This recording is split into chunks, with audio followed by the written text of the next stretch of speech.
കേരള സർവകലാശാലയിൽ ഇന്നലെ നടന്ന സിൻഡിക്കേറ്റ് യോഗത്തിലെ നാടകീയ രംഗങ്ങളിൽ അടിയന്തര റിപ്പോർട്ട് ആവശ്യപ്പെട്ട് ഗവർണർ. ഉടൻ റിപ്പോർട്ട് സമർപ്പിക്കാൻ VC-ക്ക് നിർദ്ദേശം. VS അനു വിവരങ്ങളുമായി നമുക്കൊപ്പം ചേരുകയാണ്.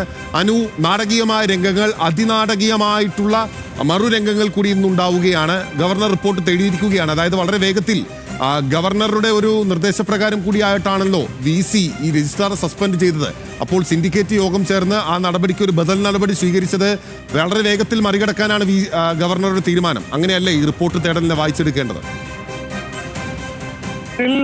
വളരെ വേഗത്തിൽ റിപ്പോർട്ട് സമർപ്പിക്കാനാണ് കേരള സർവകലാശാല വൈസ് ചാൻസലറുടെ താൽക്കാലിക ചുമതല വഹിക്കുന്ന സിസ തോമസിനോട് ഇപ്പോൾ ഗവർണർ ആവശ്യപ്പെട്ടിരിക്കുന്നത്. ഇന്നലെ നടന്ന സംഭവങ്ങളിൽ ഉടൻ തന്നെ റിപ്പോർട്ട് നൽകണം. ഇന്നലെ നമുക്കറിയാം വളരെ നാടകീയമായ രംഗങ്ങളാണ് കേരള സർവകലാശാലയിൽ അരങ്ങേറിയത്.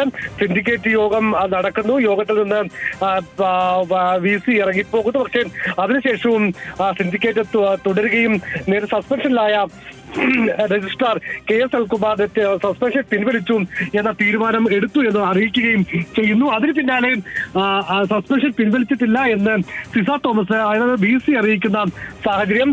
ഇപ്പോൾ ജോയിന്റ് രജിസ്ട്രാർക്കെതിരെയും നടപടിക്ക് ഒരുങ്ങുന്നു എന്നാണ് നമുക്ക് മനസ്സിലാക്കാൻ വേണ്ടി സാധിക്കുന്നത്. കാരണം ഈ VC പോയതിനു ശേഷവും ജോയിന്റ് രജിസ്ട്രാർ ഈ പറയുന്ന സിൻഡിക്കേറ്റ് യോഗത്തിൽ പങ്കെടുത്തു. അത് ചട്ടവിരുദ്ധമെന്നാണ് VC-യുമായി ബന്ധപ്പെട്ട അവർ പറയുന്നത്. മാത്രമല്ല ഇങ്ങനെ ഒരു നീക്കം നടക്കുന്ന ഘട്ടത്തിൽ P. ഹരികുമാർ, അദ്ദേഹമാണ് ജോയിന്റ് രജിസ്ട്രാർ, അദ്ദേഹം അവധിയിൽ പ്രവേശിക്കുകയും ചെയ്തു. അങ്ങനെ വളരെ അസാധാരണമായ നീക്കങ്ങൾക്ക്, തിരിച്ചടികൾക്ക്, പ്രത്യാക്രമണങ്ങൾക്കൊക്കെ വേദിയാവുകയാണ് കേരള സർവകലാശാല.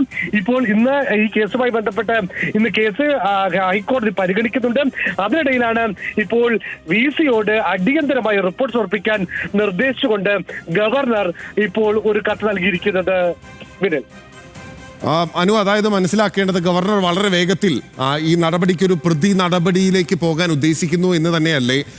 അതായത് ഈ സിൻഡിക്കേറ്റ് യോഗത്തിന് ഈ കാര്യം ചേർന്ന് തീരുമാനമെടുക്കാൻ അധികാരമുണ്ടോ എന്നുള്ള പ്രധാനപ്പെട്ട ചോദ്യം അവിടെ നിലനിൽക്കുകയാണ്. എന്തായാലും KS അനിൽകുമാർ ഉത്തരവിന്റെ അടിസ്ഥാനത്തിൽ അവിടെ ചുമതലയേൽക്കുകയും ചെയ്തു. ഹൈക്കോടതി ഇക്കാര്യം അറിയിക്കുകയും ചെയ്യും.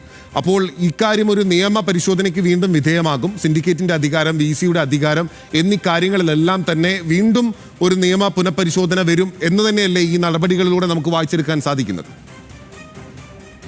സർവകലാശാല ചട്ടമനുസരിച്ച് സിൻഡിക്കേറ്റിന് വലിയ പദവികളുള്ള ഈ പറയുന്ന വലിയ അവകാശങ്ങളുള്ള ഒരു ബോഡിയാണ് സിൻഡിക്കേറ്റ്.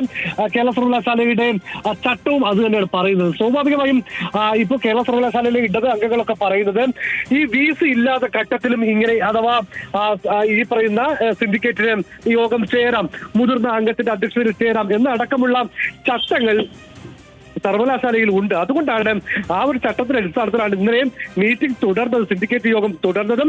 അതിനുശേഷം KS അനിൽകുമാറിന്റെ സസ്പെൻഷൻ പിൻവലിച്ചുകൊണ്ടുള്ള തീരുമാനത്തിലേക്ക് എത്തിയതുമെന്നാണ് ഇടതംഗങ്ങൾ പറയുന്നത്.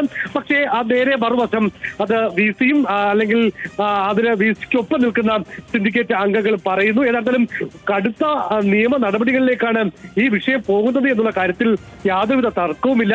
അവിടെയാണ് ആ ഒരു ഘട്ടത്തിലാണ് രാജ്ഭവന്റെ ഒരു ഇടപെടൽ, നിർണായക ഇടപെടൽ എന്ന് വേണമെങ്കിൽ പറയാവുന്ന ഒരു ഇടപെടൽ കൂടി ഇപ്പോൾ ഉണ്ടായിരിക്കുന്നത്. VC-യോട് റിപ്പോർട്ട് തേടിയിരിക്കുന്നു. ഇനി ഈ റിപ്പോർട്ടിൽ ചാൻസലർ എന്ത് നടപടിയെടുക്കും എന്നുള്ളതും അല്ലെങ്കിൽ ഏത് തരത്തിൽ അതിനെ നോക്കിക്കാണും എന്നുള്ളതും ഒക്കെ വലിയ ഉദ്യോഗജനകമായ കാര്യങ്ങളാണ്. ഏതായാലും കേരള സർവകലാശാല അതിന്റെ ആ സർവകലാശാലയുമായി ബന്ധപ്പെട്ട വിഷയങ്ങൾ അതിന്റെ അതിനാടകീയതയിലേക്ക് നീങ്ങുന്നു എന്ന് തന്നെയാണ് നമുക്ക് മനസ്സിലാക്കാൻ സാധിക്കുന്നത്. വിനൽ, ശരി, വ്യക്തമാണ്. അപ്പോൾ ആ വിധത്തിലാണ് നമ്മൾ മനസ്സിലാക്കേണ്ടത്. എന്തായാലും അടിയന്തരമായ റിപ്പോർട്ട് ആവശ്യപ്പെട്ടിരിക്കുകയാണ് ഗവർണർ. കേരള സർവകലാശാലയിൽ ഇന്നലെ നടന്ന സിൻഡിക്കേറ്റ് യോഗവും VC-യുടെ സസ്പെൻഷൻ ഉത്തരവ് നാടകീയമായി പിൻവലിച്ചിട്ടുള്ള സിൻഡിക്കേറ്റ് യോഗ തീരുമാനവുമായി ബന്ധപ്പെട്ട് ഇക്കാര്യങ്ങളിൽ അടിയന്തര റിപ്പോർട്ട് ആവശ്യപ്പെട്ടിരിക്കുകയാണ്. ഇതിലിപ്പോൾ രജിസ്ട്രാർ ചുമതല വഹിച്ചിരുന്ന വ്യക്തി കൂടി ഇപ്പോൾ അവധിയിൽ പ്രവേശിച്ച സാഹചര്യം കൂടി നിലനിൽക്കുകയാണ് എന്നുള്ളതും പ്രധാനപ്പെട്ട ഒരു കാര്യമാണ്. VC-യോടാണ് ഇപ്പോൾ റിപ്പോർട്ട് സമർപ്പിക്കാൻ ഗവർണർ ആവശ്യപ്പെട്ടിരിക്കുന്നത്, നിർദ്ദേശിച്ചിരിക്കുന്നത്. VS അനുവാണ് വിവരങ്ങൾ നൽകിയത്.